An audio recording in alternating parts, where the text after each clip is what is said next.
Rashad, Troy, thanks for taking the time, man. Thanks for having Appreciate us. it. We're back. We are back. The room's a little bit bigger. Things are a little bit better. I love everything you guys are doing, the growth, the evolution. It's a platform. It's a movement. How's the vision changed? Has it changed at all? And what's new? I think the vision has expanded. I mean, Okay. with more experience, more exposure, you see more opportunities. And so, we've traveled, we've met people who've had, experiences that we haven't, and they've given us knowledge and tutelage in it. And so, yeah, I think the vision just expands every time you encompass people like that. Same. I feel like, exposure is really important, and you start to think bigger. You have like one plan, and then you reach that goal, then it's like, all right, I want to do another, bigger, bigger, and bigger. So it's like, you can't really visualize it until you get to a certain point, but always just kind of thinking about what's next. Yeah, somebody just asked us that before we got here. They were like, yo, what's next? And I was like, more. They're like, Yeah. huh? I'm like, yeah, more. That's what's next. But don't you think they could appreciate what you already done as well? Like, yeah. it's funny. It's like people might only remember what you did in the last week, but you guys been putting in so much work for the last year. Like what, 3, 4, 5? I think it's been 6 years now. 4.5. Yeah, 4.5. Okay. Yeah, we never rest on it. I mean, I guess at some point we'll sit down and say, remember we accomplished that, but it's always looking at what's next for us. Like, what can we do? What haven't we done? How can we have more impact? How many more lives can we change? How many more countries can we touch and provide information for? So it's always the next thing. Never really like, hey, that's great, we did this. It's like, all right, we did that. Yeah. Cool, let's keep going. Yeah, and I feel like you guys are even having more fun now. I mean, it's a little less blogs underneath the picture and more like drip reports from my guy Rashad over here. So a lot more traveling. I was actually watching, the interview with Dame from about 3 years ago, and he was talking about, he didn't seem like he was a fan of you guys just being a podcast. Even though you guys didn't even look at yourself like that, was that a turning point or a shift in mindset for both of you? Yeah, for sure. It was definitely something that was, we took heat to. He's like, stop calling the show a podcast. And we did stop calling it a podcast, and I understood what he meant by that. Like, you don't want to limit yourself to just being called a podcast. Like, you want to grow a real company, a media company, and do a variety of other things, and, grow into what we have grown into and what we're growing into. Language is important. So it's like, just calling yourself a podcast, that's the only thing that people are going to look at you as a podcast. We're bigger than that. So that's where There's power in words. Mm-hmm. For sure. Yeah. For sure. So that's where he was coming from with it. We understood it, and definitely took his advice, for sure. Yeah, it's the reason it caused expansion for us. It was like, he's totally right, and he speaks from a place of experience, right? Like, why limit yourself when you create a box that's gonna keep you in it, and so that wouldn't allow us to go into other fields, right? Like, we want to do other things. Fashion is one of them, right? We want to have travel shows, we want to have cooking shows. So rather than saying like Earn Your Leisure, the podcast, and people think that all we know is business, like we know sports just as well, right? We know a lot of things, and so just creating a media company around the name opens the door for you to now explore those avenues where most people are like, oh, that's all they do. Yeah. I feel like you guys are talking about the stuff you want to talk about and the stuff you grew up on, right? Right. Yeah. Yeah. Yeah. That's it. Right. We grew up in. I mean, most in our communities, it was sports, entertainment, but we also knew business, and so it was like, let's introduce the world to the conversations we having, really. And now people caught on, and so like the language is changing, the conversations are changing in those places that we used to frequent, right? So like the barbershop, conversations change. When you go to the summer league, people are like, yo, can you look at my portfolio real quick? I'm like, yeah, bro, we trying to watch the game, but it's exciting because it's like, all right, we can see the impact is happening in real time.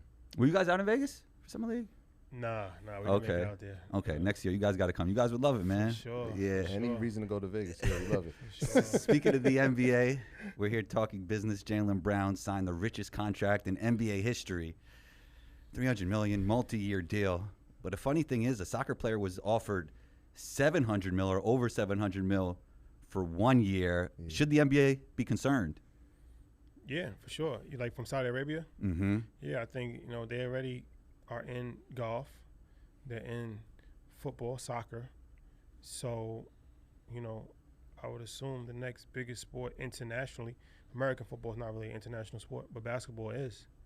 So who's to say that they don't want to start a basketball league? They might already have a basketball league. Mm-hmm. I don't know if it's probably not. Yeah, there's a bunch of them, but Yeah, I don't know if they're probably paying not like a that high yet. level. But yeah, why not? They seem like they're very interested in spending a lot of money, really rebranding their country, and kind of giving people a different view of Saudi Arabia, how they look at it. They wanted to kind of be like Dubai. So they're using sports entertainment as a offering to kind of, paint a different picture from what people might have in their heads of what Saudi Arabia is. So, basketball is huge. Why not? I can see them trying to give LeBron $800 million just for a year, so Yeah. it could definitely potentially happen for sure. Yeah, I mean, there's a lot that goes into that, right? Like you're looking at the next star, and so they offer that. I mean, the soccer players are the most popular players. We know that. Football players are the most popular. So Ronaldo's there. They offered Messi. He didn't go. And so Mbappe was the next one. The difference between him and them is there's the age gap, right? Those guys are 15 years his senior. That's crazy, So right? like, it's almost them like taking like an SGA or an Ant Edwards, right? It would be like, hey, Zion, here's this. So you can come play for a year. Like, we can see the potential. We can see the growth. Zion, you don't have to practice. You can eat whatever you want. Eat whatever you want, man. We'll have people feeding you at the game. So they're looking at it from a talent standpoint plus a longevity standpoint. And that's what I was saying. Like, they offer him at $776 million at 23. He has a lifetime where he can get a bunch of these contracts for a year. So it's interesting. I think all sports leagues should take notice. Like you said, live golf is a real thing, right? That was crazy, right? This is real. Can you speak to that situation? Because I'm not as familiar with golf. What happened there with that? And that's a merger, right? Well, now it is. They're trying to stop the merger, but they agreed. The PGA and LIV agreed. Saudi Arabia, they looked at it and said, let's create our own league, and let's take the best golfers in the world. And so that's exactly what they did. The incentive was that they could pay them more money than anybody else could. So if you can look at the PGA winnings from their top golfers, right, outside of a Tiger Woods, a Phil Mickelson, who have long-term, but they make most of their money in endorsements. The prize money wasn't as large, right, where these guys are offering money up front to a guy like Dustin Johnson, who was once the #1 player in the world. Just to get them over. Just to get them over, they're giving him $106 million. Crazy. Right? They're giving Phil Mickelson $107 million just to come over, right? Justin DeChambeau. These guys are getting $60 million just to come over. Now, there's winning prizes and all that, but, like, they're not making that money on the PGA Tour. They have to make it in endorsements. You keep doing that enough, right? There's guys like Tiger who said, I'll never go, right? They offered him $800 million allegedly. He didn't take it. They looked at Rory McIlroy. He said he wouldn't go. But you get 5 to 10 a year, these guys, and they start seeing the money difference. It's like, why wouldn't we go? Why wouldn't we join this league when we're getting guaranteed money? And we don't even have to win the tournaments. We just have to be in the league. So the PGA looked at it as a standpoint like, hey, if we're going to lose our players and money's the issue, let's figure out a way to work together, which I think Rory McIlroy isn't happy about. He said that if he has to come to a merger and play in a league with they're involved, that he's going to retire. So we'll see what happens. Do you feel like it'll be tough to get some of these younger players, like I mentioned SGA and Edwards, debooked because the competition will be nowhere near as good, and they're also playing for legacy at the same time? Like, at what point does your lifestyle change with that kind of money? Early. I told my kids last night, if somebody offered me $760 or $776 million, Daddy's leaving, and I'll send for you. Let me ask you this: would you stop doing Earn Your Leisure for $776 million? Our leisure's been earned. Right? It's been earned. That's a fact. It's been earned. It's been real. But what would you do on the day-to-day? Out there? No, it's $776 million. Like you say, your leisure is earned, but you would still want some kind of fulfillment in terms of work and helping out others or wherever it may be. Yeah, I think that's the beauty of it. You have the freedom to figure out what you want to do. Yeah, that's true. We've always been community oriented, so I'm sure there'll be some community work. I'm sure giving back and still be in a place where we can educate people about finance and things of that nature. I'm sure that'll still be part of it. So yeah, I mean, that's the luxury of having the freedom. You can do what you want. Yeah. Is there a point where lifestyle changes? Like, obviously, if you have $0, then you get 50. It's a big difference in lifestyle change. If you get 50, then you get 100,000. There's a difference. 100,000 to $1 million. There's a difference. Even 1 million to 10. But is there a point after, I don't know, 500 million, 600 million, where lifestyle can't really be changed? You could only buy so many houses, so many cars, so much real estate. That's what 50 Cent said. He was just like, he looked at himself as already as a billionaire because he was like, if he had $1 billion, it wouldn't change his life at all. Mm-hmm. Still flies private jets, still get any car he wants, still lives wherever he wants. So I guess on that level, but then there's people like, Elon Musk, who's looking to colonize Mars and different things of nature. So that's a different level of just not only wealth, but power. Yeah. So, they go hand in hand. So I guess it just depends on what your aspirations are. If your aspirations is just to maximize the joy on earth, then yeah, I mean, what's the difference between 500 million and a billion, right? It's not too much more that you can do with a billion that you can do with 500 million. But it's like, if your dream is to, you know, really take over another planet, or your dream is to, you know, It's a dope dream. create a whole entire virtual reality world like Mark Zuckerberg trying to do a metaverse and different things of that nature, then you probably need more resources. Yeah, that's a great segue. What do you think of this war? I don't know if we want to call it war between Zuck and Musk, if you will. Yeah, I think it's interesting. You know, Elon Musk is a master marketer, so I think that, you know, he's been able to position everything that he does as a news story and always make, you know, news for anything that he does, calling people out on Twitter, whatever. And Zuckerberg has never really done that. He's always been kind of the opposite. He don't really talk too much. He's not really in the public eye. So it's just interesting to see this play out because they're really kind of like opposites of each other. Mm-hmm. But, you know, right now, it seems like Elon might have made a miscalculation with Twitter. Facebook is going crazy. Today, their stock is up over $20. So Mm-hmm. Meta is on a rise, and it looks like, you know, Zuckerberg is really winning this beef if they have one. So it'll be interesting to see how it plays out. But ultimately, I think, you know, it's good for both of them.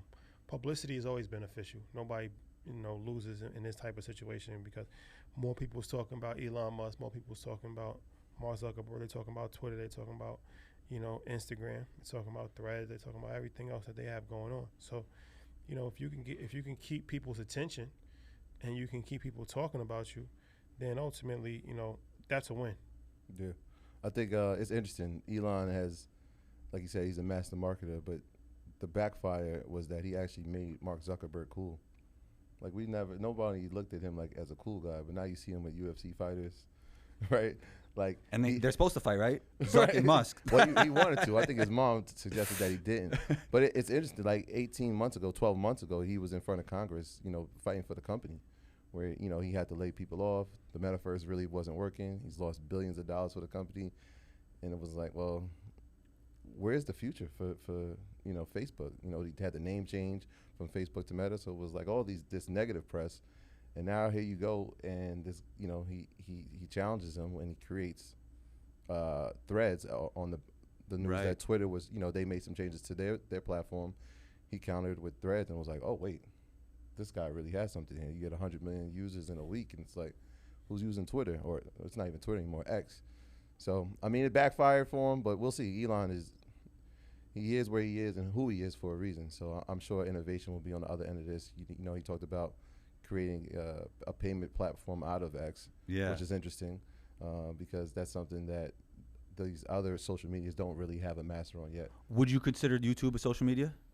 Absolutely. So that's probably the one place where you can monetize, right? Reels was doing a little bit with IG, right? Yeah, YouTube is different though. It's more of a media platform than a social media platform because most people are not engaging daily on YouTube. Okay. The average person is not a content creator that's making videos on YouTube. The average person that has a YouTube account is watching content. Right. So it's like the opportunity to get to monetize. So there's more of a divide between the creators and the audience. Yeah. It's like watching television, right? Most people that watch television are not making shows for television. They're just consumers of what they're watching. Or somebody that has Netflix, right? Like most people that have a Netflix subscription are just there to enjoy content.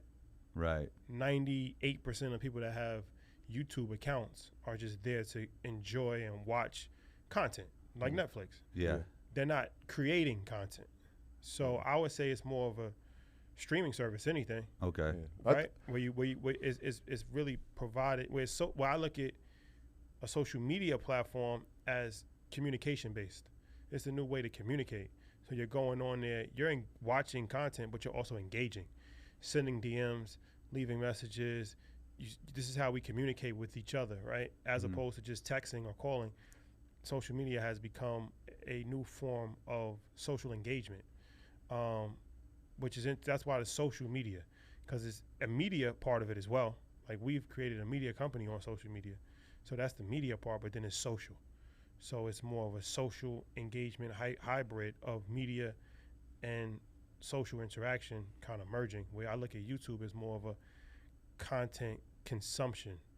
Okay. But it does have media components to it, right? Like the comments. Right. So when people watch and people are streaming, there is a part where people can interact with it, right? So people in your comments, that helps with the algorithm. That helps with Those your are views. crazy, by the way. The comments are crazy on YouTube. That helps with you, but that helps with the views, which helps with the income that gets paid for it. True. So they do have a social piece of it. It's not like that traditional sense where, like he just explained, but there are components there that they've had, and who knows what they'll add. So Twitter's X. going to be called X now, Yeah. and there's going to be a monetization. I don't know what you want to call it, phase, process involved in it. Is that going to change the landscape of social media where more of these platforms you'll be able to monetize? Yeah, if it goes through, I think it definitely could set up a precedent and make other companies start. I mean, people have already, monetized on different platforms, Facebook being one of them, but it's not a consistent stream across all platforms where you can efficiently. IG was doing it with the reels, right? They were doing Bonuses. it. They started. They stopped. To get people in, probably to get more people more engaged, Probably. hyped. Yeah. So I mean, it would be good to see how that plays out. But I think if it rolls out successfully, then it definitely can be a template moving forward for, every social media company, like where they have to start paying people. Yeah, and I think he has a great advantage, right? Outside of just making money from the content, it's that peer-to-peer transaction, which is why when he was doing the Dogecoin thing, it was like, why is he playing around with crypto? But he's probably studying the landscape. This is the same guy who created PayPal, right? And so now if you can have peer-to-peer inside of your social media app, that changes the landscape as well. And so I'd be very mindful to see what they're doing in the world of crypto, if they're going to create their own and have it inside of X, to see what that looks like. Because who has that now? No one. But he does have the advantage of, again, studying the landscape of Dogecoin, playing with it, manipulating it in a sense, and then having that PayPal background of the peer-to-peer processor to see how we integrate this and now into the new platform. Have we all been working for these social media platforms all these years? You guys talked about it actually recently on a podcast where we're giving away all this free content and they benefit off it. Yeah, for sure. I feel like, people, there's no social media platform without people making content. Mm-hmm. That's how they monetize. They sell ads, they harvest data, different things of that nature. So they need people on their platform. They need people engaged. They need people to make content. So the customers are the business model. And like most people have never made any money directly. You can make money indirectly, like by selling a product on Instagram. Then somebody goes off Instagram to buy your product, but directly from the source, most people have never made any money. So they've been running a business where people have been working. But obviously, people like you, me, we benefit off the back end from what we put out on social media, correct? Yeah, for sure. Yeah. Definitely. Yeah. Definitely. It's beneficial. Mm-hmm. It's a great marketing tool, and it's great to it's free on that end too, right? Where it's like it's free for the user. But previously, like if you wanted to run an ad in the New York Times, you got to pay a lot of money for that. If you want to run an ad on CBS, but if you have a large social media following and you run an ad, you're not paying. You can't reach all of your followers, but the content that you're able to put out and you're able to reach people and build a company and sell products, you don't have to pay for that. You can pay and boost it, but on the ground level it's free. So there's benefits, pros and cons for everything. It's not like social media has just been a terrible, business idea as far as for people. A lot of people have, made a lot of money off of social media. But the other side is that social media has made even more money off of people. Fact. That's fact. Think about the early adopters of when they figured out that framework of how Instagram was working, let's say like 2011, 2012, when you could actually reach your following. Right. Right. So those people who took advantage of it, and I think Shadi was one of the early adopters of that, looking at the landscape and saying, I remember him coming to my house and saying, like, this is it. There will be no more newspapers. This is how people are going to advertise for their businesses. And he was spot on. Sounds like it's going to be in a book one day or something, right? This conversation. It was, I mean, seriously, we were in my house and he was saying that to me. I'm looking at him like, damn, yo, I think you're right. Like, this is it. Why would I pay when I can reach 20,000 people for free? right? And so Yeah. like the early adopters of Instagram who were doing that took advantage of it. Like those people who got up to 1 million quick.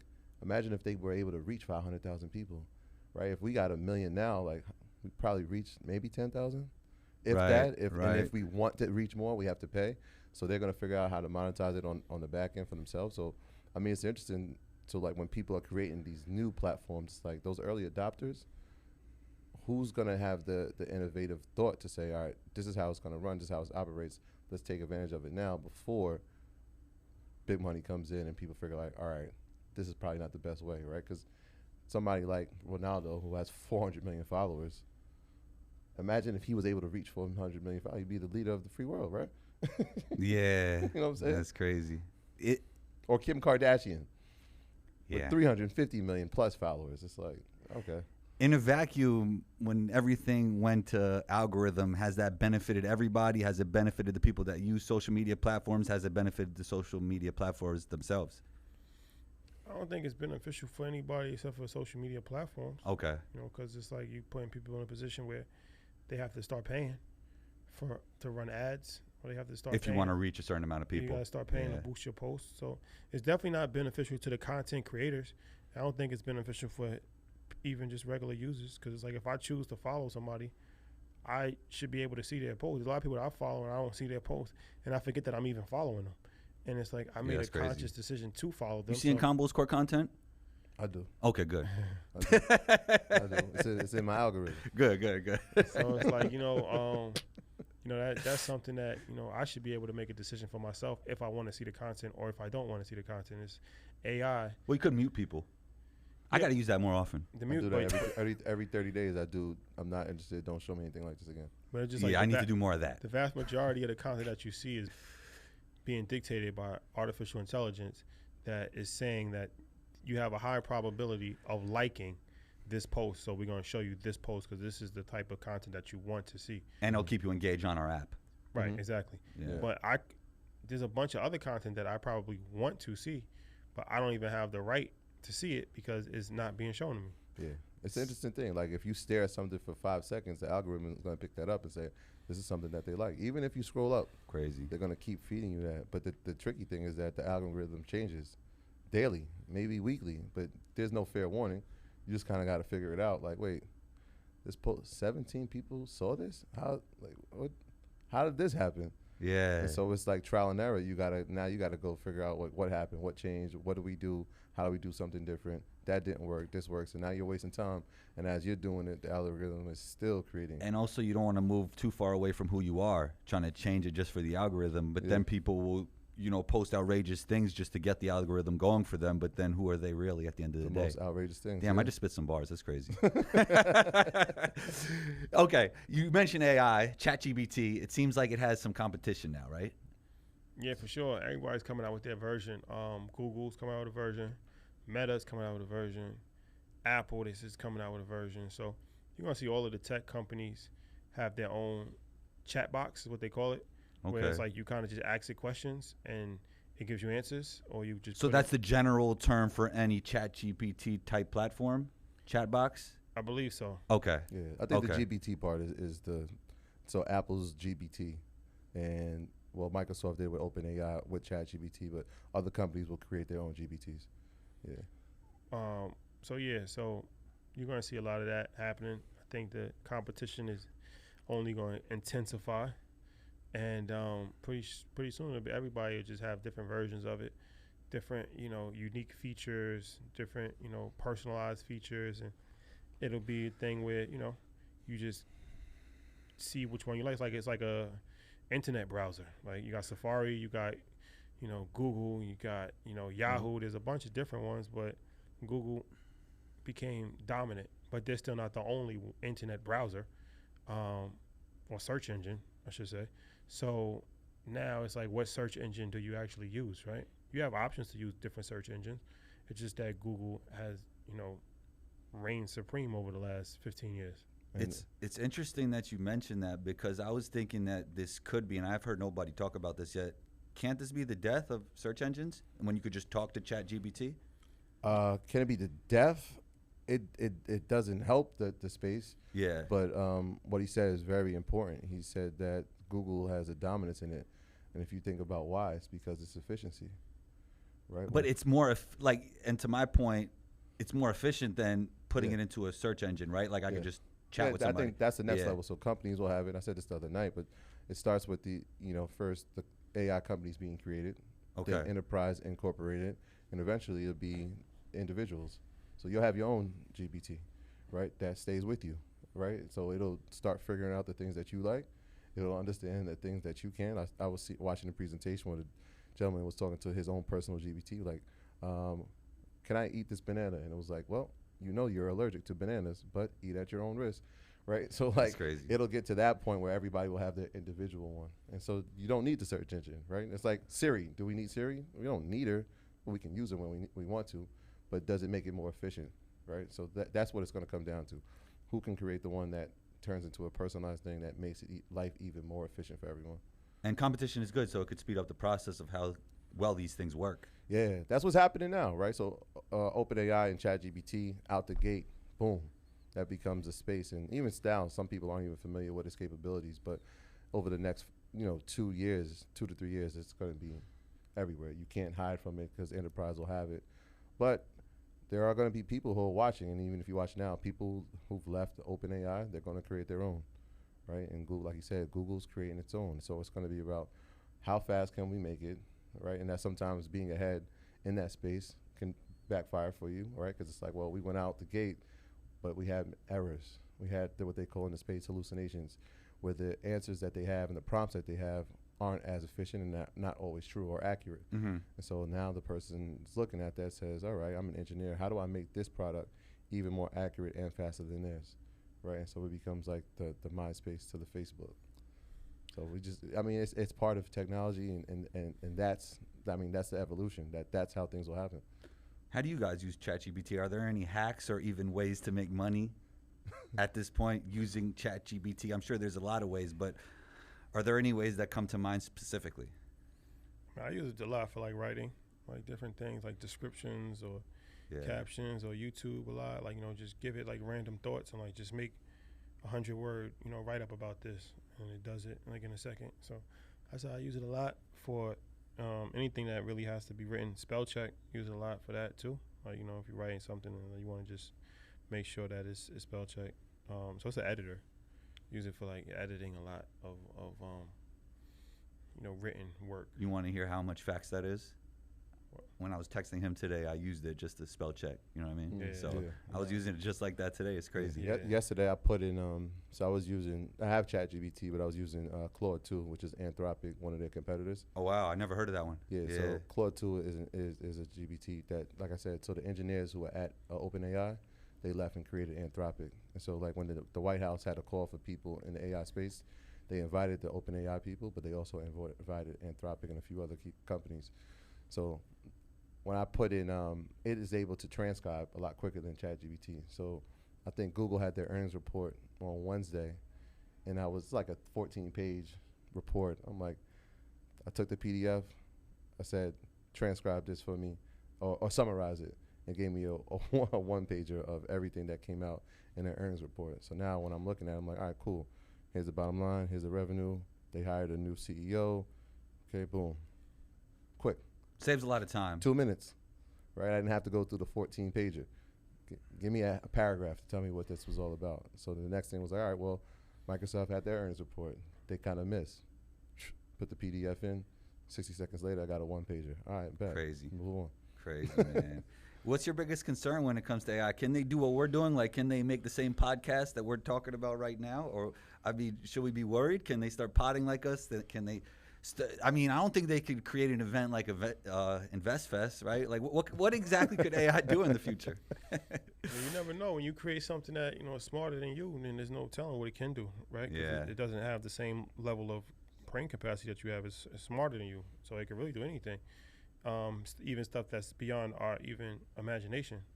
Yeah, it's crazy, right? Yeah, so it's definitely something to consider and to be concerned about, because eventually it might get to a point where it rebels against people, and it does its own thing and creates its own community and starts working with other AI robots and different things of that nature. And it's like, this having movies about this stuff, but definitely could happen in reality. Create their own language that can't be decoded. That's what happened previously. Facebook tried to start their robots, and they created their own language, and nobody could understand it. They had to shut it down. So Oof. it could do anything.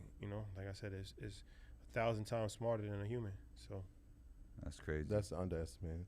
It's like 100,000 times smarter, which is And it could get even smarter than that, right? Yeah, we Over can't- time, we can't because it can compete learn. with the brain capacity of the computer, and it only gets smarter every day, because every day it combs all the information in the world, and it puts it into its storage base, right? So those one of the things that people look at, they're like, "Oh, what should we be paying attention to?" I'm like, pay attention to how many data centers are being built, because if these computers are taking in all this information, it's being stored somewhere. So that's something that people should be looking into, but there's no limitations on it. I think that the most important thing for us is to become familiar with it and figure out how we can work with it, rather than saying like this isn't. That's how it got to be, right? Like that's Yeah. how it was with social media. That's how it was with all technology. It's going to be incorporated in your life. It's like when we were growing up and people were like computers, internet. And if you don't, you fall behind, right? Of course, that's what's going to happen. Yeah. that's the natural progression. Is like if you don't stay in with the times, you're going to fall out of them. Yeah. I have to ask you this: any quick ways to make money using ChatGPT right now before everybody finds out this information? And invest in companies that are prominent in AI. Okay. Microsoft, That's an interesting way of looking NVIDIA, at it. Google is a great one. So, yeah. And again, if there's companies that are creating data centers, look into those companies as well. Yeah. If you trade your time for money, you'll never get wealthy. How true is that statement? yeah, for sure. I mean, I think you have to. You can only work so many hours in a day, so you have to find ways for your money to work for you, whether it's through business, through investing. It's very important. So that's definitely the pathway. Was that something you realized from the beginning, or you learned that over time for both of you? I always knew I was into investing, always in Okay. the business. So I Even when always- we were in prep school and stuff, you were always into that, or that was a little bit after that? yeah, I mean, I wasn't like heavily involved, but I was. It was knowledgeable. interesting. Yeah, It was for interesting sure, to you. definitely. So Yeah, I always kind of understood that principle. yeah. I think I kind of learned it during my process of getting a master's degree in education, and it was like I was with colleagues, and I'll be looking at the pay scale. I'm like, well, the pay is only based on how many years I'm here. It doesn't really matter how effective I am. I was like, well, how do I make more? Right, right. And it was like, well, you got to get like plus 15 credits, plus 30 credits, doctorate degree. And I'm like, so I have to pay for school to make more money here? I'm like, I just got to figure out how to make more money then. Like, I'm not going to pay money to try. So I was like, all right, well, I got to figure out a better strategy. And it was like, like you said, it didn't matter how hard I worked. There was only going to be a certain amount of times in a day, right? The time is the time. I can't defeat that. It's undefeated. So it was like, all right, well, I have to figure out a way to have money work for me. And so that's when it was like, all right, we got to invest. We have to have residual income. We have to make sure that money's working for us, or we're going to be working for it to the day we die. If you knew that in college, what went into your decision of becoming a teacher? And once you were a teacher, did you realize that this probably wasn't the right move for you? Or was that later when you and Rashard started to create what you guys were creating? I think right when I graduated, I never forget, we had I had just got my bachelor's in like health science, and we were sitting and we were having this conversation about what we want to do now. Like, yeah, we're going to have careers, but what are we going to do? Let's create something together. And everybody had read the book Rich Dad Poor Dad, and I was like, I haven't heard, I ain't read that yet. And so when I read that, I was like, oh, okay, I get it. This has to be the route. Like, assets over liability, like, we have to figure out how to make money. And at the time, we was like, all right, let's do it in real estate, because a friend of ours was big on real estate, and so we were looking at it from that standpoint. And so from there, it was like, all right, well, that's real estate. And then I got familiar with the stock market. I was like, oh, okay, I get this. And it was like, all right, cool. I got a firm grasp on this. And then the financial crisis happened in 2007, 2008. And I was like, let me get my money back. Which was, I look back on it now, it was probably not the best decision, but I had to go through it to be where I'm at today. And so that financial, wherewithal came from those times. Because I didn't grow up in finance. My parents is not even, they're from Jamaica. Like, I'm first generation. So finance, we didn't even talk about it. The only time I heard of finance was like if I was talking to them or talking to some of my other friends, and was like, okay, bet. I don't want to be left out of conversations anymore. I'm gonna study to make sure that I'm part of them. Isn't it a beautiful thing now you can relay the information you're learning throughout your process to them? Yeah, it's incredible. I think it's still like my dad still struggles with it a little bit. He's like, it's like they feel like they know a lot, and you don't want to tell them like, oh. So I'm like, all right, cool. I just agree with him, but it's part of it. I'm happy that he went through and my mom, together they went through some things because I was able to learn from some of the mistakes that they made, some of the errors they made, and that should be the goal for each generation. How do we make the next one better? Yeah. I was in Clarendon for Christmas. You know where that is in Jamaica? Clarendon? What parish is it? I don't know, but it's in the middle of nowhere, bro. Like goats, and you got to walk to get your water, like real crazy. It was dope, man. Great experience. Yeah. I was running those hills. That's what I do. Anyway. No joke. Nah, that's no joke. You guys see it? See, the algorithms do hit. No joke. So, you've talked to billionaires on your show. You have done some studying when it comes to billionaires. What is a common mindset so we could all become billionaires? What's a common mindset of a billionaire, in your opinion, from what you're seeing, like the patterns? You just got to be very disciplined. Always think, bigger. Never really get satisfied. Always, be willing to learn. That's something like Mark I feel like Cuban. we're all on our path then. Yeah, for sure. Definitely. Yeah. Mark Cuban was talking about that, how much he reads books all the time. He goes to seminars. He pays for courses online, just random stuff. He just want to just learn everything. That's so dope. I think you got to consume as much information as possible and be able to, really execute. A lot of times people have good ideas, they have good plans, but they can't execute. They can't put it together. You could be talking about an idea for 10 years and never do it. And it's like, what good is it? So, you got to actually be able to, really execute efficiently. Yeah, I think they have a sense of fearlessness.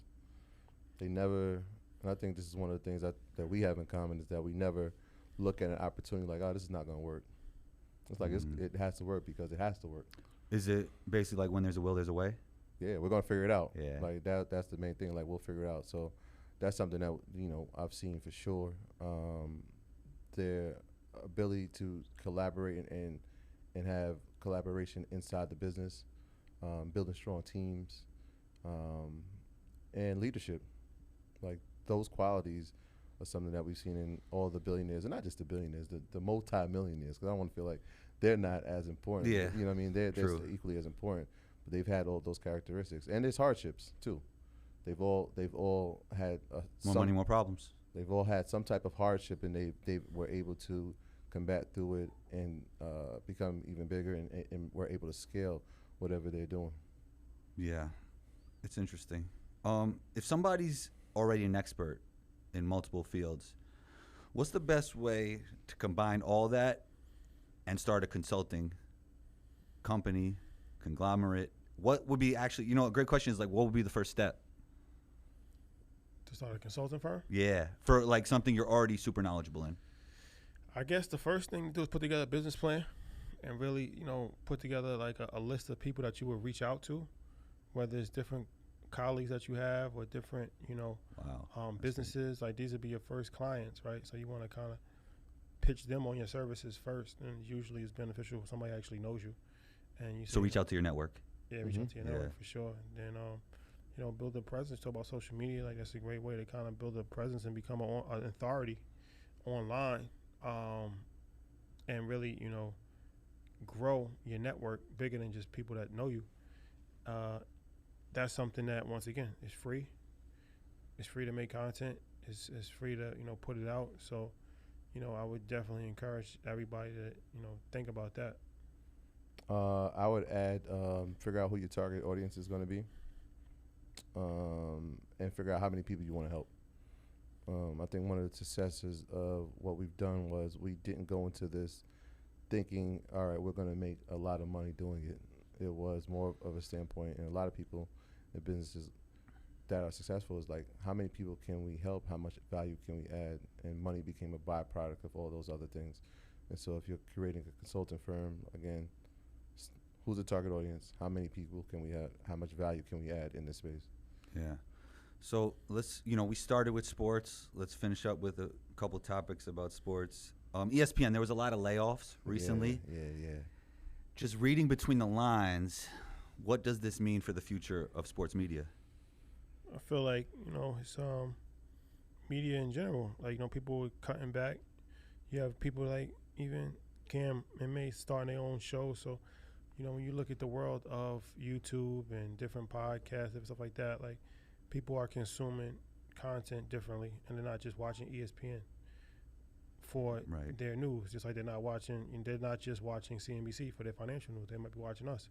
So that's going to lead to more innovation that's going to be needed in traditional media to stay relevant, and also, more effective ways to spend money.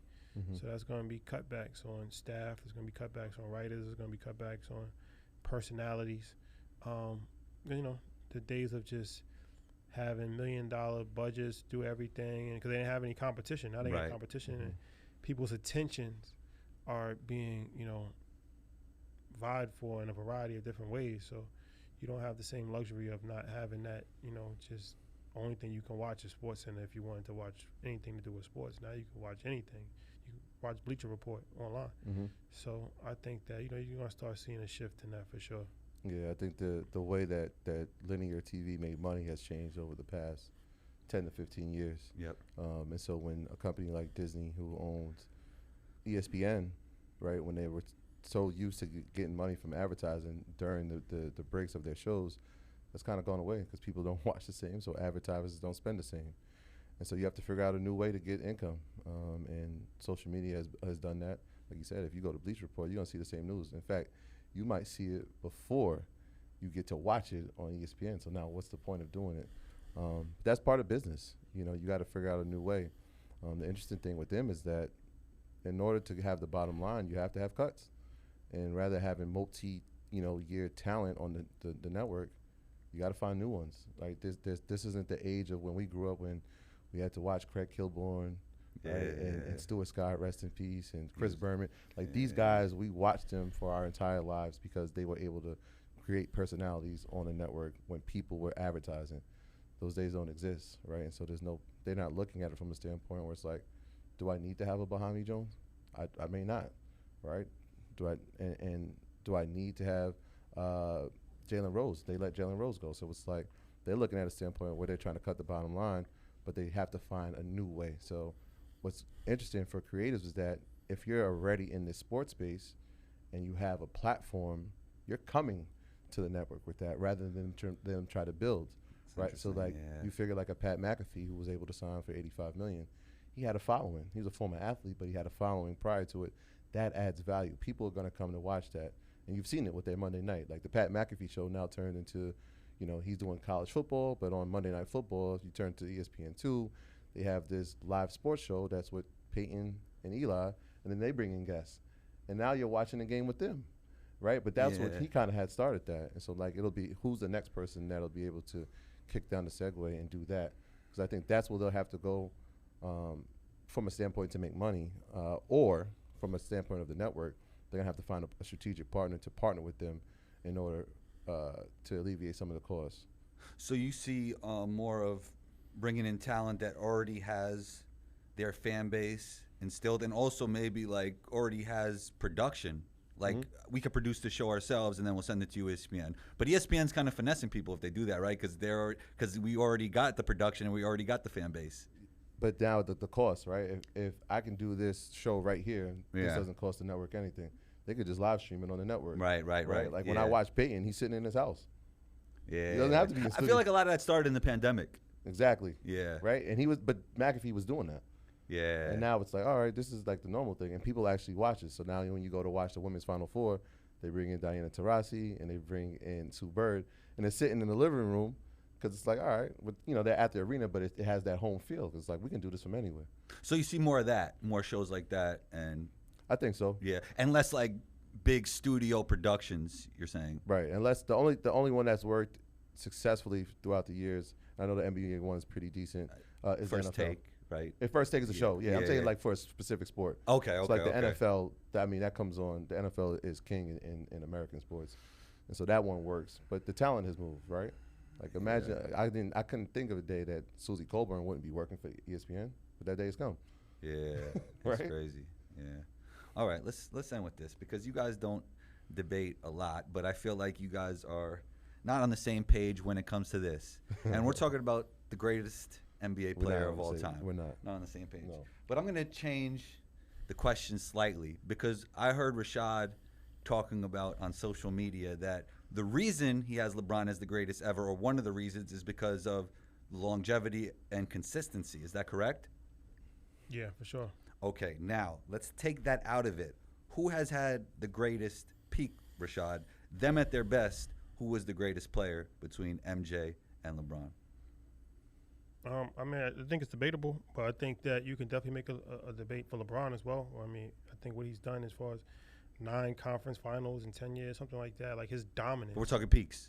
Well, his peak has been 10 years. Okay. So it's like his peak, he's still at his peak. Really, he's averaged almost 30 points a game. So, I mean, his peak, we've never really seen somebody that has this long of a peak. Right, I agree with that. And dominance on the Eastern Conference, then comes to the West, wins the title in the West, is really remarkable. Now, Jordan had a tremendous run in winning 6 rings, right? Mm-hmm. 6 rings in 8 years.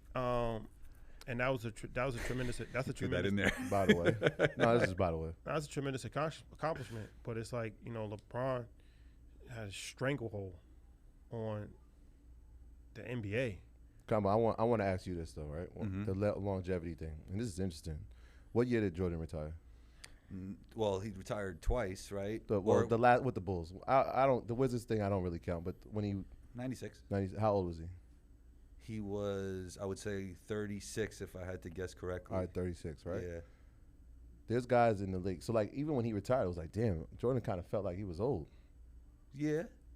Well, if you look at the league now, Chris Paul's 39 years old. He's still playing. He is. Right? Jimmy Butler's 35 years old. He just left the finals. These guys are playing longer. Right? Yeah. Kevin Durant, even a guy like Kevin, we're going to see Kevin Durant at 40 playing basketball. It's a fact. So like the longevity thing, like that science, technology, health, strength and condition has helped that in the stance of like and LeBron's helped that.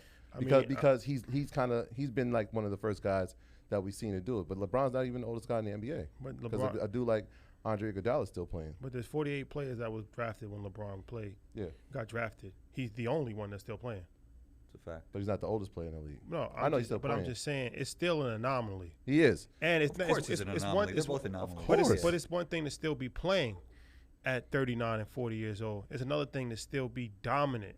That's why. That's the difference. Greatness. And That's the difference. So it's a lot of players have played for 16, 17, 20 seasons. Like Haslem he played for a long time. 20 years. But most of that time, you Well, start. he's more of a coach, but that's. But I'm just saying, a lot of players have been played, but then LeBron's still arguably one of the top players in the league. I agree with you. Still unstoppable. Yeah, I think, but that's why I said to that point, I think we'll see Kevin Durant playing at 40 and still be dominant, still scoring 30 a game, just because of his skill set and how easy scoring comes to him. Like he can still be an effective and dominant player, top 5, top 10 player at age 38, 39. So LeBron has set that trend, and of course he's a phenom. I have him as number. I don't even say 1. I don't say 2. I say 1A and 1B because I just think they're that great. I agree, and I think if you ask who's the greatest, I think I have to lean towards LeBron. But if you say who has the greatest peak, I think Jordan at his best was better than LeBron at his best, if that makes sense.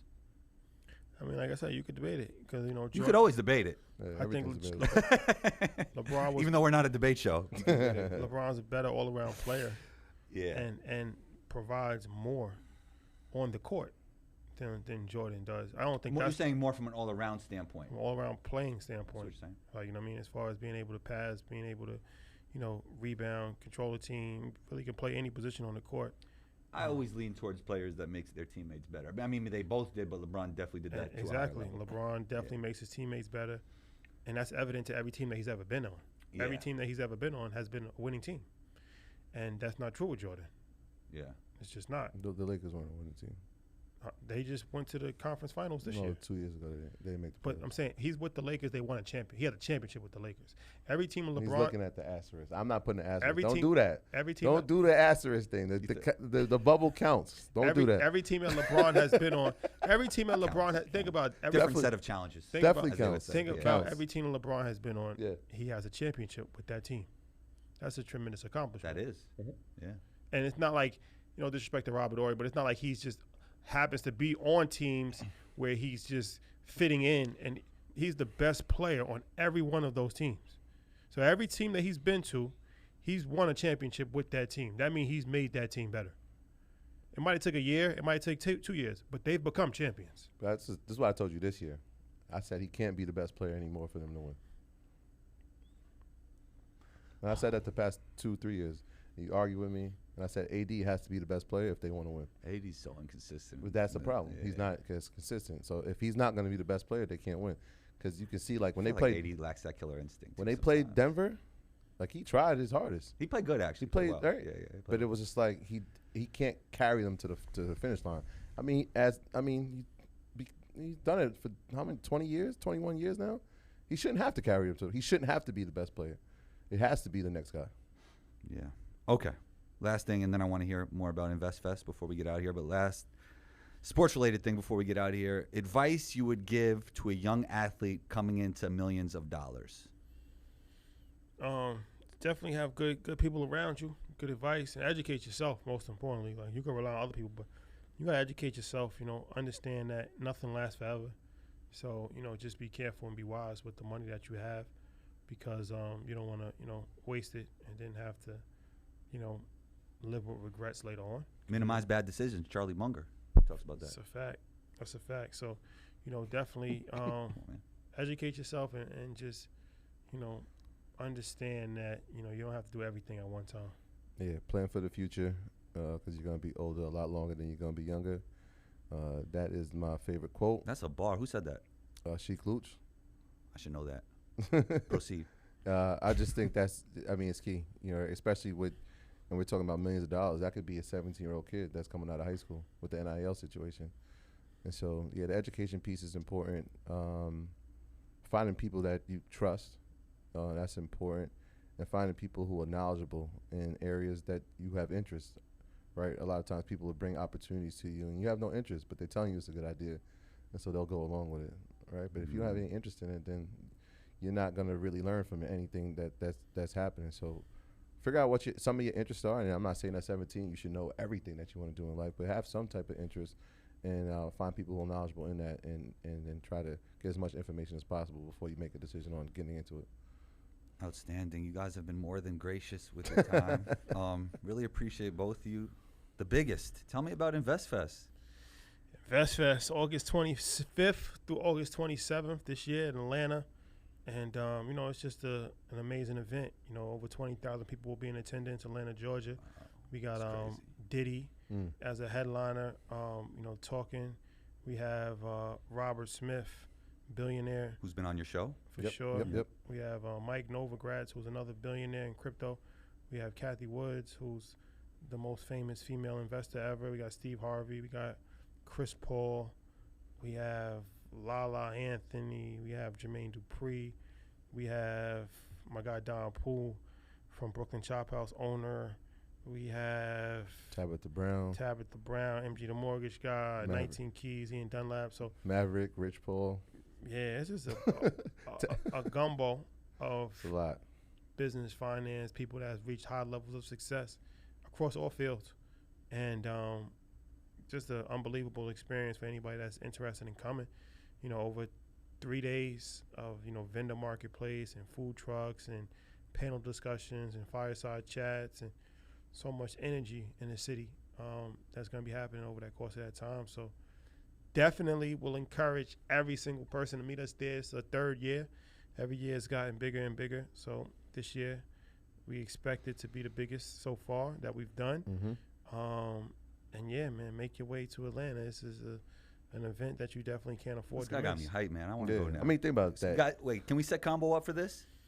Combo wants to pull Let's up. do it. Combo's pulling Let's up. do then. it. That's All right, let's easy. do it. Let's do it. Yeah, last year we had 5 billionaires this year we're on pace to have more in the same space. That's unprecedented, especially for anything. There's nothing even close. Right, like think about that. That's unprecedented. On top of the multi-millionaires that are going to be there, and so it's an opportunity to network. It's an opportunity to hear business ideas, find business partners, find funding for your business. All around, it's a place that if you're in the space of trying to enhance your knowledge in finance and in business, it's a must. It's a must. Really appreciate your guys' time. Oh, this is too much fun. Man, you guys got me really hyped on this Invest Fest. That's the way I described it. But I mean, I've seen obviously, you know, the content on social. Oh, we got Jeezy. You say Jeezy? Jeezy closing out the show. That's dope. Yeah. So some of these artists are not only speaking, they're performing, right? It's fun. It's a festival. Everybody's speaking except for Jeezy's performing and Ja Rule's performing also. That's dope, man. But yeah. So it's almost like a combination of networking, learning about investing, and a party in a way, right? In a sense. For sure. Yeah, Yeah. definitely entertainment. Yep. It's Atlanta. Yeah, Atlanta's dope. Yeah, I like Atlanta. Man, you guys are great, man. I told Rashad last time I saw him, super proud of him. Actually, not the last time I saw him, because I saw him at New York, but he was across the. It was a lot going on, bro. But last time we chopped it up, you know, I told him how proud of him I am. And Troy, it's always great talking with you, basketball, sports, business. Thank you guys for taking the time. You know, you're always welcome back on the show. We get bigger studio every time you come, so next time it'll be even bigger and better. Yeah. Where can we find you guys, social media, before you get out of here? Yeah, Earn Your Leisure across all platforms: YouTube, Apple, Spotify, podcast outlets, Instagram, Threads, Twitter, anywhere. And earnyourleisure.com, that's our website. So yeah, that's where you can find us. Yeah, and I told you that when we saw each other last time, but we're proud of you. Appreciate that, man. Watching you be as consistent as you are, the knowledge that you have about basketball. The Jay Billis episode is probably my favorite. Dope. But I mean, it's tough. People don't understand the work that goes into trying to create a show like you have done and be consistent, even when basketball is not in season, which I feel like it always is. You have been relentless with it, so I want to give you your kudos too, man. Super proud of what you're doing. Appreciate it, brother. Appreciate that, man. It means a lot. I almost teared there. I'm not even lying. Nah, I'm serious. Yeah, it's love, man. Super dope. Appreciate you. There it goes. Earn Your Leisure Combo